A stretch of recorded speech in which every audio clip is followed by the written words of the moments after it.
Hello, everybody. Thanks for sticking around till the bitter end here. So exactly what net ecosystem production is and its impact on Spartina densiflora, don't worry if you don't understand that at first. I'll have an introduction. But the objectives of this study overall are to evaluate the impact the Spartina densiflora is having on primary production in a salt marsh site, and then to develop tools which could be used to expand that analysis over the entire Humboldt Bay and adjacent estuaries and come up with a method for overall analysis. So here's a salt marsh.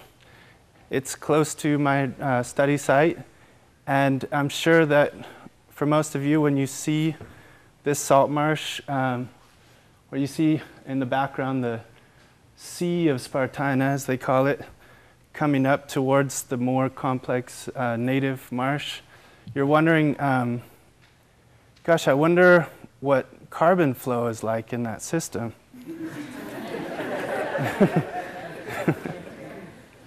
So, well, you're in luck.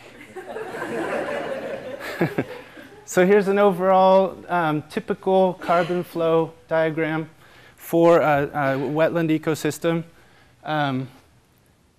This study focuses primarily on atmospheric CO2 as the means of carbon flow. And so you see these arrows are weighted actually wider for more carbon flow between the various elements of this diagram. So this is a little bit complicated diagram, but I'll come back to it again in my presentation, so that don't worry if you don't understand everything at first. Essentially, it's just talking about what happens to the carbon that's introduced to the system via photosynthesis. Where does it go before it eventually ends up in secondary production?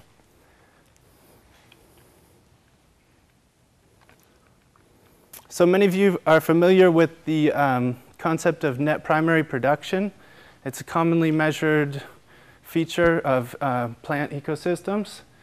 For those of you who aren't familiar, it's just the difference between photosynthesis and respiration by the photosynthetic organisms, which just means carbon in minus carbon out to the atmosphere.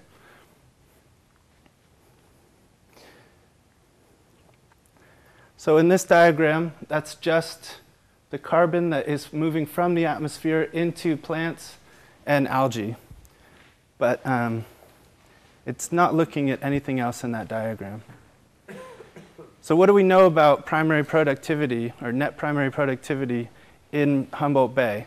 Well, this is from an HSU master's thesis that was done in the late 70s. Rogers evaluated primary productivity of the three most common salt marsh plants in Humboldt Bay: Spartina densiflora, which at that time was thought to be Spartina foliosa, Disticus spicata, and Salicornia virginica.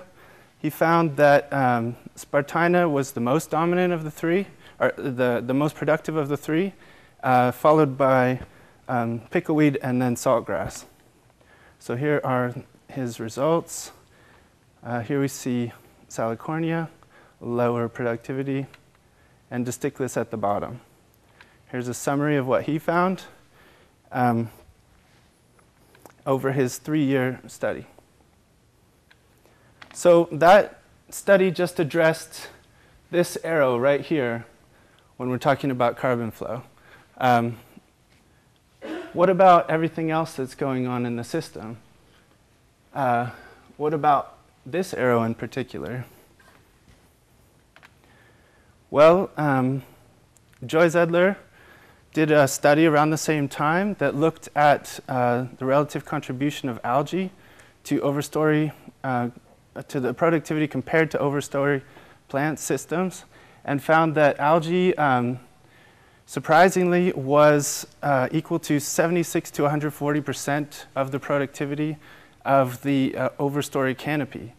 So don't count out algae. It's often very productive, even in net primary productivity terms. Her study found that in the site that she looked at in Southern California, this arrow here was actually larger than the arrow on the left. But what happens if we want to try to analyze carbon flow within the rest of the system?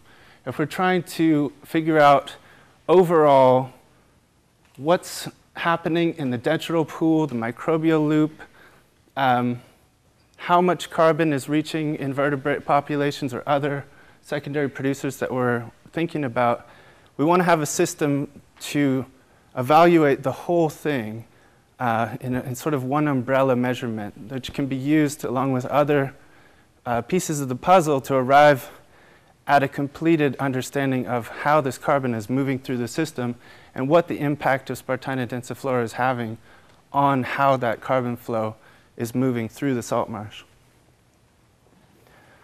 So there's a system or a measurement called net ecosystem production, which is similar to primary productivity, but measures the difference between gross primary production and total ecosystem respiration, which means the respiration not only of photosynthetic organisms, but also of invertebrates or bacteria or anything else in the system that is producing respiration. So this is the method that the unit that I decided to go for in my study primarily. Here we see an early study which looked at the feasibility of using this method to evaluate net ecosystem production within a marsh. And you can see strong correlation between the results of the net ecosystem production measurement with traditional destructive biomass analyses. So the methods for this experiment are to use the methods that were described in that initial study of measuring net ecosystem production, which is to use a closed chamber that allows light to penetrate and measure the change in the concentration of CO2 in the atmosphere within that chamber when it's actually placed in situ in the marsh, and then cover that chamber so that way you get a respiration value without the photosynthesis happening. And you could subtract the respiration value from the net ecosystem production value to get gross primary productivity. Additionally, I'll be conducting I'm halfway through conducting traditional destructive biomass sampling to evaluate net primary productivity. And so I'll be able to compare the two and find regression analysis that will work to use this non-destructive method of sampling to get at net primary productivity, which is often what people are concerned about. So here I am out in the marsh with my chambers that I've built. And I'm actually measuring several variables at once. I'm measuring the change in CO2 within the chambers, also temperature, relative humidity, and photosynthetically active radiation, which is just light within the photosynthetic spectrum. Here is an example of a typical, what I'm calling mixed native vegetation dominated plot. So you can see a lot of different plant species. Those of you with very good eyesight can maybe see some algae growing below there. And we just see a high diversity in the plant ecosystem. Here we see a typical Spartina densiflora dominated site, or plot, I mean. Less diversity, and you can see, interestingly, the few pickleweed plants that are in there have a different shape where they tend to grow taller and have more dormant woody growth below, supporting photosynthetic pieces of the plant up high where they can find the sun.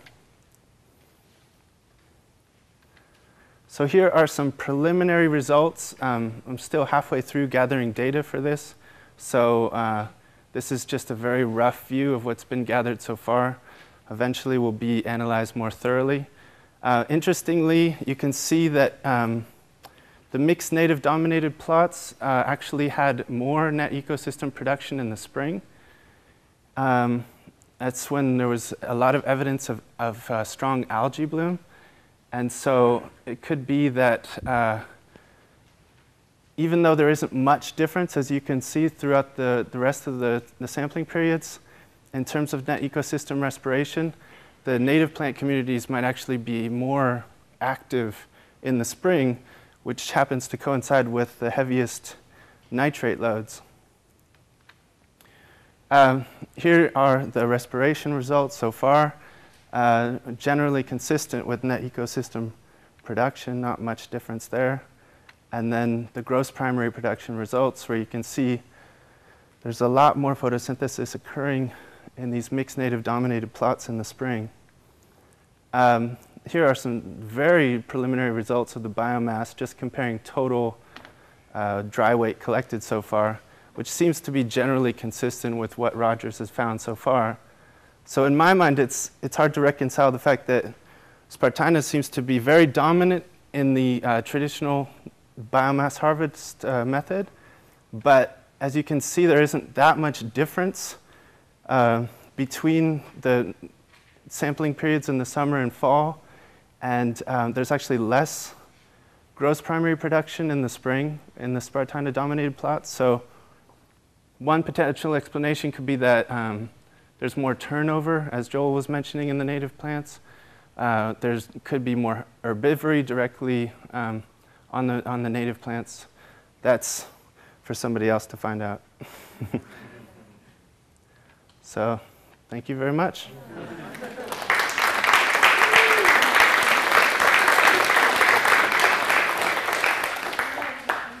Questions?